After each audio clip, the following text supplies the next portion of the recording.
तो last chapter में हमने देखा था कि गारा ने यूएस के एक बहुत बड़े टॉक शो में वुजिन के बारे में बात करी थी, जिसकी वजह से सिर्फ यूएस में ही नहीं बल्कि कोरिया में भी वुजिन और गारा के बारे में आर्टिकल्स आ रहे थे। और उसी समय वुजिन कोरिया से जापान जाने की तैयारी कर रहे थे, क्योंकि जापान में उन्हें बीएसएस की शूटिंग करनी थी। और जब वुजिन कोरिया के एयरपोर्ट पे थे तो वहाँ पे बहुत सारे रिपोर्टर्स भी आए हुए थे जो वुजिन से लगातार सवाल पूछ रहे थे और वो वुजिन से गारा के बारे में पूछ रहे थे। मगर वैसे तो वुजिन वहाँ पे किसी भी रिपोर्टर को कुछ जवाब नहीं देना चाहते थे, मगर क्योंकि सीईओ चोई ने उन्हें कहा था कि उन्हें कुछ रिपोर्टर्स का जवाब तो देना ही होगा, तो वुजिन ने वहाँ पे कुछ सवालों के जवाब दिए थे। और वुजिन ने जो भी जवाब दिए थे वो उनके कॉन्सेप्ट में थे। तो वुजिन के सारे जवाब सिर्फ हाँ ना या फिर सिर्फ ये थे कि वो इस बारे में ज्यादा नहीं सोच रहे थे। और इन्हीं सवालों के बीच रिपोर्टर ने कुछ ऐसे सवाल पूछे थे जिसमें वो वुजिन से ये जानना चाहते थे कि वो जापानीज मूवी में काम करने वाले हैं, तो वहाँ पे इकलौते ऐसे कोरियन एक्टर होंगे, तो क्या वुजिन को वहाँ पे कंपटीशन लगेगा। तो वुजिन ने इस सवाल का जवाब ये दिया था कि उन्हें किस बात से फर्क नहीं पड़ता था कि वो कहाँ पे और क्या काम कर रहे हैं। मेन वुजिन के लिए ये था कि वो वहाँ पे अपनी बेस्ट एक्टिंग करेंगे। मगर रिपोर्टर्स ने इस जवाब को घुमा दिया और इस बात पे ये आर्टिकल रिलीज कर दिया कि वुजिन सभी जापानीज एक्टर पे एक वॉर डिक्लेयर कर रहे हैं और उन्हें जापानीज एक्टर की एक्टिंग से कुछ भी फर्क नहीं पड़ता है। और ये आर्टिकल्स बाद में घूमते हुए जापान भी आ गए थे, जिसकी वजह से जापान में वुजिन को लेके बहुत ज्यादा हेट भी चल रहा था। और जापानीज एयरपोर्ट पे सिर्फ रिपोर्टर्स ही नहीं, बहुत सारे लोग भी वुजिन के बारे में बहुत ज्यादा इंसल्ट्स बोल रहे थे। तो इस बात को कंट्रोल करने के लिए वुजिन ने डिसाइड करा कि वो वहाँ पे जो उनके लिए फैंस आए हुए थे वहाँ पे उनके लिए एक फैन साइनिंग इवेंट और उनके लिए कुछ गाने गाएंगे। तो वहाँ पे वुजिन ने उनके फैंस के लिए एक गाय फ्रेंड के जो जापान में बहुत बड़ी हिट हुई थी वहाँ के कुछ गाने गाए। और वुजिन के गाने का रिएक्शन अच्छा था, क्योंकि वहाँ पे वुजिन के जो भी फैंस आए हुए थे उन्होंने वुजिन के बारे में बहुत ज्यादा आर्टिकल्स और पॉजिटिव आर्टिकल्स लिखे, जिसकी वजह से वुजिन की इमेज पहले से बेटर हो गई। और दूसरी तरफ काशी ग्रुप के प्रेसिडेंट वुजिन के बारे में पूछ रहे थे, क्योंकि काशी ग्रुप के प्रेसिडेंट वही थे जिन्होंने बीएसएस की शूटिंग को बचाया था और शूटिंग की प्रोडक्शन में फंड किया था। और काशी ग्रुप के प्रेसिडेंट भी वुजिन को मिलने के लिए बहुत ज्यादा एक्साइटेड थे। तो यहाँ एक बहुत बड़े ग्रैंड होटल में जहाँ पे बीएसएस की स्क्रिप्ट रीडिंग होने वाली थी, वहाँ पे बीएसएस की स्क्रिप्ट रीडिंग की टीम आ गई थी और वहाँ पे डायरेक्टर क्योतारो और राइटर भी आ गए थे। रिपोर्टर्स भी बात कर रहे थे और ये बता रहे थे कि ये बहुत ज्यादा रेयर बात थी कि राइटर अकारी किसी स्क्रिप्ट रीडिंग में आई हुई थी। और ये भी बता रहे थे कि इस प्रोजेक्ट से बहुत ज्यादा बस हो रहा था। और क्योंकि ये स्क्रिप्ट रीडिंग काशी ग्रुप के टोक्यो होटल में हो रही थी, तो रिपोर्टर्स को तो ये बात भी कंफर्म हो गई थी कि काशी ग्रुप इस प्रोजेक्ट को बैक कर रहा था। और रिपोर्टर्स ये उम्मीद कर ही रहे थे कि वहाँ पे काशी ग्रुप के प्रेसिडेंट भी आ जाए। तो वहाँ पे एक रिपोर्टर ने बताया कि वहाँ पे वो प्रेसिडेंट आ गए थे और वहाँ पे प्रेसिडेंट याशिमुरा ने भी एंट्री कर ली थी। और प्रेसिडेंट याशिमुरा ने वहाँ पे आते ही सबसे पहले डायरेक्टर क्योतारो को ग्रीट करा और डायरेक्टर क्योतारो ने भी चेयरमैन याशिमुरा को वहाँ पे आने के लिए थैंक यू कहा। और डायरेक्टर अकारी ने भी चेयरमैन को थैंक यू कहा कि उनकी वजह से उन्हें स्क्रिप्ट रीडिंग के लिए इतनी अच्छी जगह मिली थी। तो चेयरमैन याशिमुरा ने भी बताया कि वो डायरेक्टर अकारी की राइटिंग की बहुत ज्यादा फैन थे और उनके लिए उनसे मिलना एक बहुत ज्यादा ऑनर की बात थी। ये सब बातें चल रही थी और रिपोर्टर्स उनकी तरफ देख रहे थे, तो वहाँ पे एक और पर्सन की एंट्री हो गई थी और ये पर्सन थे वुजिन। और वुजिन ने आते ही ये बताया कि ट्रैफिक की वजह से वुजिन थोड़े लेट हो गए थे। चेयरमैन याशिमुरा ने भी देखा कि वुजिन वहाँ पे आ गए थे और उन्होंने वुजिन के पास जाके वुजिन को ग्रीट करा। और जब चेयरमैन और वुजिन एक दूसरे को हेलो कर रहे थे तो रिपोर्टर्स थोड़े कंफ्यूज हो गए थे, क्योंकि चेयरमैन याशिमुरा वुजिन को कैसे जानते थे और चेयरमैन याशिमुरा एक कोरियन एक्टर का इंतजार क्यों कर रहे थे। सीईओ चोई भी देख रहे थे कि वहाँ पे चेयरमैन याशिमुरा असलियत में आए हुए थे।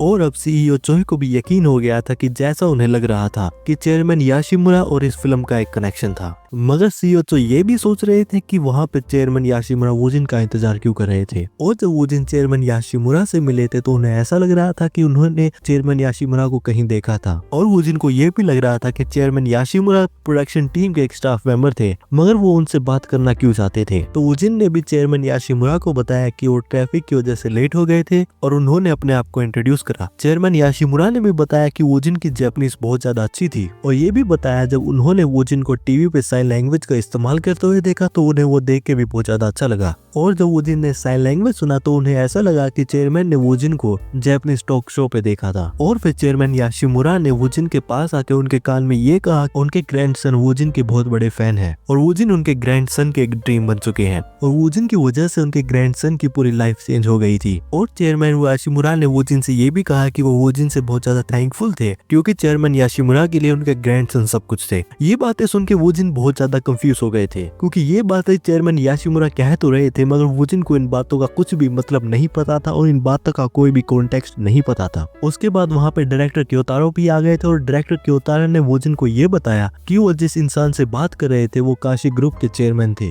और उन्होंने ही स्क्रिप्ट रीडिंग के लिए उन्हें ये होटल दिया था। और ये बात सुन के वुजिन को भी ये याद आ गया था कि उन्होंने चेयरमैन याशिमुरा को एक आर्टिकल में देखा था और वुजिन इस बात से थोड़े सरप्राइज थे कि वो इतने फेमस पर्सन उनसे मिलने आए हुए थे और वो उनके सामने खड़े थे। फिर डायरेक्टर क्योतारो ने वुजिन से कहा कि क्यों ना वो बाकी जापानीज एक्टर से मिल ले। तो वुजिन भी बाकी एक्टर से मिलने जा रहे थे और उन्होंने जब वहाँ पे देखा तो वहाँ पे सभी बाकी एक्टर्स वुजिन का इंतजार कर रहे बैठे हुए थे और वो वुजिन को ही देख रहे थे और कहा जाए तो वो वुजिन को घूर रहे थे। वुजिन अपने आप को इंट्रोड्यूस कर ही रहे थे लेकिन तभी दूसरे एक्टर्स ने अपने आप को इंट्रोड्यूस करना शुरू कर दिया था। क्योंकि वहाँ पे सभी लोग अपने आप को इंट्रोड्यूस कर रहे थे तो वुजिन इन सब का नाम याद नहीं कर सकते तो वुजिन ने डिसाइड करा कि वो उनके रोल्स पे फोकस करेंगे। वहाँ पे फिर एक एक्ट्रेस ने अपने आप को इंट्रोड्यूस करा जिनका नाम था मिसाकी और जब वुजिन ने मिसाकी का नाम सुना तो वो थोड़ा पोज हो गए और जब वुजिन वहाँ पे पोज हुए तो मिसाकी भी थोड़ा कंफ्यूज हो गई क्योंकि वहाँ पे वुजिन का चेहरा बिल्कुल स्ट्रेट था और वो मिसाकी की तरफ देख रहे थे। तो मिसाकी को भी ऐसा लगा कि वुजिन उन्हें ऐसे क्यों देख रहे थे। मिसाकी और वुजिन इस बात पे कुछ और रिएक्ट करते मगर तभी वहाँ पे एक अनाउंसमेंट हुई और बताया गया कि स्क्रिप्ट रीडिंग 10 मिनट में शुरू होने वाली थी और ये इंटरेक्शन मिसाकी को भी बहुत ज्यादा अजीब लग रहा था। और क्योंकि वहाँ पे इंट्रोडक्शन शुरू हो गए थे तो वहाँ पे पहला सीन भी शुरू हो गया था और ये पहला सीन था एक क्लासरूम के अंदर जहाँ पे बहुत सारे स्टूडेंट्स एक मेल स्टूडेंट को बुली कर रहे थे।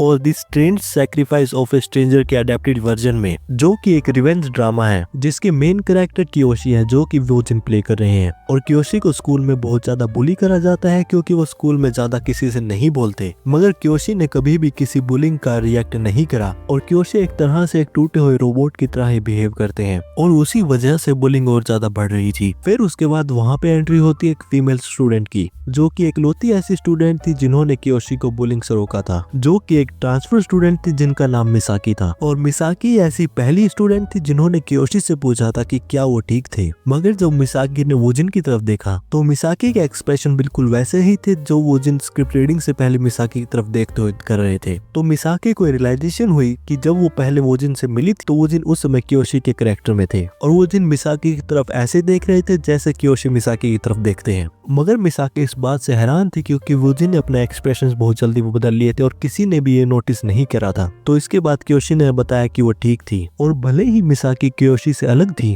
और मिसाकी की वजह से कियोशी ने पहली बार ह्यूमन रिस्पेक्ट और कंसर्न का एक्सपीरियंस करा था और शायद यही कारण था कि इसी वजह से कुछ समय के लिए बुलिंग रुक गई थी जिसकी वजह से कियोशी और मिसाकी आपस में बैठ के लंच भी करते थे मगर ये पीसफुल टाइम ज्यादा समय नहीं चल पाया था क्योंकि कियोशी को ये नहीं पता था कि जो भी बुलिंग कियोशी की तरफ हो रही थी अब मिसाकी पे हो रही थी। और मिसाकी जो कियोशी जैसी नहीं थी वो स्कूल की बिल्डिंग के ऊपर बैठी हुई थी और मिसाकी ने कियोशी को बताया कि उन्होंने कियोशी से मिलना कभी भी रिग्रेट नहीं करा था। कियोशी इस बात को सुन के थोड़ी देर के लिए पोज हुए मगर उन्होंने फिर मिसाकी से कहा कि लंच का टाइम हो गया था और अचानक से कियोशी की आंखों के सामने मिसाकी अब नहीं थी और अचानक से वहाँ पे स्कूल के रूफटॉप पे एक और स्टूडेंट आ गए थे जो कि कियोशी के बुले थे और वो ये बताने लगे कि उन्होंने एक बहुत ज्यादा मजेदार सीन मिस कर दिया था और उन्होंने कियोशी से पूछा कि क्या कियोशी ने ये देखा था और वो बुली वहाँ पे हंसने लगे और ये बताने लगे कि उन्हें वहाँ पे जल्दी आना था। और जो वो बुली थे वो रूफटॉप के कॉर्नर के पास खड़े हुए थे वो कुछ बता रहे थे मगर तभी कियोशी ने बुली को वहाँ पे पुश कर दिया और ये बात कही कि कियोशी को बहुत ज्यादा रिग्रेट था। और जहाँ स्कूल में सभी लोग वहाँ पे रूफटॉप की तरफ जा रहे थे और पुलिस को कॉल कर रहे थे और स्कूल में पैनिक हो रहा था तो कियोशी भीड़ से दूसरी तरफ चलते जा रहे थे और ये बता रहे थे कि ये पहले इंसान थे और सब कुछ ठीक होने वाला था। कियोशी अपनी क्लासरूम में आ गए थे और उनके बेंच को देख के पता लगा जा सकता था कि वहाँ पे कियोशी भी बहुत ज्यादा बुली हो रहे थे और कियोशी ने वहाँ पे एक नोटबुक निकाली और उन्होंने पहले बुली का नाम वहाँ पे काट दिया था। और कियोशी को भी पता था कि वहाँ पे अब सिर्फ 9 लोग बचे थे मगर अभी समय सही नहीं था और फिलहाल के लिए 1 पर्सन काफी था और 9 लोगों को साथ में हैंडल करना इम्पॉसिबल था क्योंकि कियोशी के पास ना ही स्ट्रेंथ थी, ना ही इंटेलिजेंस और ना ही एक्सपीरियंस। और कियोशी को अब इस दुनिया से एक स्ट्रेंजर बनना होगा ताकि कोई भी कियोशी को याद ना रखे और भले ही यहाँ पे 1 साल लगे या फिर 5 और जब कियोशी की यादें सबके माइंड से चली जाएंगी तब कियोशी के पास सब कुछ होगा जो उन्हें चाहिए होगा और फिर वहाँ पे शुरू होंगे और ज्यादा विक्टिम्स और ये सब बहुत ज्यादा एक ट्रेन सैक्रिफाइस होगा जिसमें ना ही नफरत होगी ना ही ब्लड लस्ट। क्योंकि इस समय क्योशी सिर्फ अपना होमवर्क ही कर रहे होंगे और क्योशी सिर्फ वही करेंगे जो करना चाहिए। चैप्टर खत्म। Now for the big news की सीजन 2 खत्म हो गया यहाँ पे और अब चैप्टर नहीं आएंगे। Thanks for watching, subscribe and नहीं हुआ है चिंता मत करो, क्योंकि अगले मंथ में फरवरी के एंड में सीरीज दोबारा शुरू होगी तो मैं दोबारा अपलोड करने कंटिन्यू करूंगा। तो अब प्लान क्या है कि ये वीडियो अपलोड हो जाएगी तो इसके बाद नेक्स्ट जो एक मेरी सीरीज है जिसके अराउंड कुछ जो मैंने पहले डाल रखे हैं उनकी कंपाइलेशन डाली जाएगी। तुम लोग रिमेम्बर कर लो, क्योंकि उन्हें अब कंटिन्यू करेंगे। स्मॉल वीडियोस नहीं होगी, प्लान ये है। भले ही थोड़ा टाइम लगेगा, सॉरी उसके लिए कि 3-4 दिन अराउंड लग सकते हैं, 3 to 4 days, मगर लॉन्ग वीडियोस होगी, क्योंकि लॉन्ग मुझे पता है देखने में मजे आते हैं। चलाओ बैठे रहो, कुछ भी करते रहो, या तो मेरी तरह हो आलसी हो देखते रहो। मैं ही हूँ शायद आलसी इतना, नेवर माइंड। तो ये है कि चैप्टर की बात करते हैं। चैप्टर बहुत ज्यादा अमेजिंग था कि जापान में आ गया। स्टोरी जो है बहुत ज्यादा इंटेंस है। जो बुक भी है राइटर अकारी ने जो लिखी है, world renowned writer, famous top class. Story revenge पे है। रिवेंज की स्टोरी अगर मैं छोटा पता अभी सुना है तुम लोगों ने, लेकिन मैं सिंपल बताऊं, दोस्त है, बुली हो रहा है, लेकिन बाद में लड़की है, लड़की का चक्कर। बाबू भैया मीम समझ आया तो कमेंट करना। तो हंस नहीं रहा मैं। तो वहां पे सुसाइड कर लेती है बुलिंग से। Don't do suicide guys, talk to someone. तो उसके बाद वो हो जाता है। तो उसके बाद क्योशी ने अभी भी जो रिवेंज पे कुछ भी नहीं हो रहा है। लास्ट में एक बात कही, क्योंकि लास्ट में एक बहुत बड़ी बात लिखी है यहाँ पे कि वुजिन की क्योशी वुजिन जो कैरेक्टर प्ले कर रहे हैं, ना ये नफरत में करेंगे ना ही ब्लडलस्ट। तो रिवेंज होता है कि नफरत करते हो तो होएगा। तो एक तरह से वुजिन क्योशी का जो कैरेक्टर है बस यही करना, वुजिन का कैरेक्टर वही करेगा जो इस सिचुएशन में करना चाहिए। तो हो सकता है जो लोग बुली कर रहे हैं कुछ पावरफुल पीपल हो, तो क्योंकि स्टोरी अभी पूरी नहीं है, यहाँ पे शुरू हुआ है। एक तरह से यहाँ पे इंटरवल भी नहीं है। स्टार्टिंग की जो तुम्हारे 15-20 मिनट की स्टोरी है होती है कि विलन कैसे बना, हीरो तो नहीं बोलूंगा मैं, बंदा मार रहा है, एक तरह से हीरो है, शायद बुरी ट्रेजेडी हुई है। तो आगे जब शूटिंग होगी मैं बहुत ज्यादा इंटरेस्टेड हूँ। अगर ये सच में कोई मूवी है तो कमेंट करके बताओ, मुझे देखनी है, क्योंकि इंटरेस्टिंग लग रही है बहुत ज्यादा। मेन तो ये है। सेकंड तो हाँ, जो अब कमेंट करके बताओ कि तुम्हें आगे कौन सी सीरीज देखनी है, क्योंकि एक कमेंट आया था कि ओमनीसेंट रीडर जो है, एक मैंने नाम गलत बोला शायद, माफी करना, वो देखना है तो उस पर वर्क होगा। लिस्ट में ऐड हो गया मेरे भाई, मैंने पढ़ा था आपका कमेंट, मुझे पता नहीं जेंडर क्या आपका। तो हाँ, तो मैंने कमेंट पढ़ लिया था जिस पर्सन ने भी वो कमेंट करा था। तो पर्सन चिंता मत करो पीपल, वो उस पर भी होगा। कि प्लान ये है कि जो भी अब सीरीज आएगी तो उसके 10-10 चैप्टर के होंगे, तो 10 चैप्टर के और हमारी आवर की बनती है, 2 आवर की बनती है, डिपेंड करता है। तो वीडियो लॉन्ग रहेंगी, मेन हुआ है। तो ये वाला सेक्शन था। उसके बाद यापिंग चल रही है मेरी। तो ये वाला सेक्शन एडिट नहीं होता, बहुत बार बोल चुका है, वाली बात है, मारना मत मेरे, कुछ लिखना मत यहाँ पे कि भाई यार तुम हर बात पे बोल देते हो कि कमेंट एडिट नहीं होता। तो मैं हूँ आलसी, तो मैं बार बार बोलता हूँ कि अब यहाँ पे खत्म हो गया। नेक्स्ट जो मिसाकी का जो यहाँ पे जो एक्ट्रेस प्ले कर रही है, इंट्रोडक्शन शायद जो बाद में हुई, तो उन्होंने अब जो एक्ट्रेस उन्होंने अपना रोल वाला ही नाम है, पहले शायद बताया होगा, आई डोंट रिमेम्बर। तो इंट्रोडक्शन हो गई थी। तो मिसाकी का मैं दोनों में सेम ही बोल रहा हूँ, एक्ट्रेस का भी मिसाकी रखा है, जब तक पता नहीं चलता वो रहेगा। एक और चीज मैं सॉरी बोलना चाहता हूँ कि जो हमारे काशी ग्रुप के प्रेसिडेंट है, प्रेसिडेंट सीईओ, मैं प्रेसिडेंट सीईओ कंफ्यूज कर रहा हूँ, सॉरी अबाउट दैट। तो क्यों कंफ्यूज नहीं कर रहा था, मैं रीड कर रहा तो वहाँ पे लिखा ही आ रहा है। तो मैं खुद हो रहा हूँ कि पहले तुमने ये लिखा था, वहाँ पे चेयरमैन बना रहे हो, कभी प्रेसिडेंट बना रहे हो ना। तो मैं डम हूँ, मैंने प्रेसिडेंट का चेयरमैन कर दिया, नहीं चेयरमैन का प्रेसिडेंट कर दिया पहले, अब कर रहा हूँ मैं कपला। दिस इज नॉट कपला गाइस, डोंट हेट। तो स्टोरी डार्क है, तो स्टार्टिंग में डिस्क्लेमर डालूंगा मैं, चिंता मत करो कि तो ये है। उसके बाद जो एक मेन हमारा रहता है कि प्लान है ओमनीसेंट से पहले कि नेक्स्ट सीरीज कौन सा है, कि प्लान मैंने बताया कि वहाँ पे वो डलेगा, तुम्हें क्या पता, मैं बताता हूँ वो क्या है। जो मैंने 2 सीरीज कर रखी है, उनके 4 आ रखे हैं, वो चल रहा है। एक हमारा एचएस कंपोजर वाली चल रही है, वहाँ पे मुझे याद है कमेंट आया था कि ब्रो नेक्स्ट चैप्टर अपलोड, तो नेक्स्ट चैप्टर अपलोड होगा, चिंता मत करो। कि सीरीज हो चुकी है, मैं बीच में बिजी हो गया था। मेन तो मैंने बताया था, मैं जब से यापिंग करना सेक्शन शुरू है मेरा, 81-82 चैप्टर है मैं भी, तो वहाँ पे जाके देख लो, 83 है शायद, मैं डोंट रिमेम्बर एक्जैक्टली। हाँ, तो जो चैप्टर है मैंने उसमें बताया था कि मैं एक्जैक्टली लेट क्यों हूँ, सॉरी अबाउट दैट। 81 से शुरू है, मैंने 83 में बताया था, यस। तो है तो मेन जो मेरा चल रहा है कि भाई तुम ब्रोस, जो people who are watching this, कि कमेंट करके बताओ कि जो लोग देख रहे हो कि तुम्हें कौन सी देखनी है, किसका एक्सप्लेनेशन सुननी है। क्योंकि मैंने एचएस की शुरू इसलिए करी थी, शायद मैं देख रहा था कौन सी नहीं है, तो उस समय पे मुझे मिली थी कि वहाँ पे किसी पर्सन ने कर रखी है, लेकिन इट वाज एआई। तो मैं रियल करता हूँ, मैं नहीं कह रहा एआई मुझसे खराब करता है, नहीं करता, बट मुझे लगता है कि जब खुद पर्सन कर रहा है तो बेटर रहता है। या तो मैं थोड़ा हूँ इसमें, पता नहीं पर्सनल, क्योंकि वहाँ पे सिचुएशन नहीं बनती, कुछ बोलने का रहता है, बोलता मैं अच्छा नहीं हूँ, मुझे पता है, इस पे मत कहना तुम भाई, तुम्हारा खुद अच्छा नहीं चल रहा, तुम दोबारा गारा कैसे बेइज्जती कर रहा है एआई की, वो नहीं है। तो ऑन द स्पॉट मैं पढ़ता हूँ, क्योंकि मैंने नोटिस करा है, वैसे मैं जब पढ़ता हूँ चैप्टर्स उस टाइम पे इतना मैं डिटेल में नहीं पढ़ता हूँ, मगर जब मैं वॉइस ओवर कर रहा हूँ इस चीज पे तो मैं भाई डिटेल में जाता हूँ पूरा पढ़ते हैं, तो मैं बेटर वो बता सकता हूँ खुद रीड करके। हाँ, मेन मेरा रहता है खुद रीड करके बाद में तुम इस चीज को एक्सप्लेन कर रहे हो बेटर, आई थिंक।